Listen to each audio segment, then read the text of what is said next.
Rich and டேஸ்ட்டா செய்யலான்னு பார்க்கலாமா? அதுக்கு ஃபஸ்ட்டு பேன்ல தண்ணி ஊத்திக்கோங்க. தேவையான அளவு உப்பு, கொஞ்சமா ஆயில் சேர்த்துட்டு, பாஸ்தாவ சேர்த்துட்டு வேக வச்சுடுங்க. இப்ப நம்ம சிக்கன்ல சால்ட், மஞ்சள் தூள், மிளகாய் தூள், மிளகுத்தூள், கரம் மசாலா, கொஞ்சமா சிக்கன் மசாலா, ஒரு ஃபியூ ட்ராப்ஸ் ஆயில் ஊத்திட்டு அத நல்லா கலந்து விட்டுக்கலாம். இத நம்ம ஒரு 1/2 அன் ஹவருக்கு வந்து மேரினேட் பண்ணி வச்சிடலாம். இப்ப பாருங்க பாஸ்தாலாம் நல்லா வெந்துருச்சு. இப்ப அத ஃபில்டர் பண்ணிக்கலாம். இப்ப பேன்ல நான் ஒரு டேபிள் ஸ்பூன் பட்டர் சேர்த்துக்கிறேன். அது நல்லா மெல்ட் ஆனதுக்கப்புறமா ஆயில் சேர்த்துக்கிறேன். இப்போ மேரினேட் பண்ணி வச்ச சிக்கன வந்துட்டு நல்லா குக் பண்ணிக்கலாம்.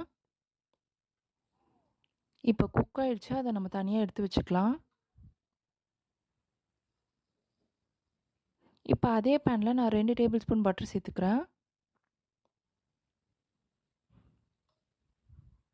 அதில 4 பல்லு பூண்டு, கொஞ்சம் வெங்காயம், கொஞ்சம் கேப்சிகம் சேர்த்துக்கிறேன். இத லைட்டா வதக்கிக்கோங்க. தேவையான அளவு உப்பு சேர்த்துக்கலாம்.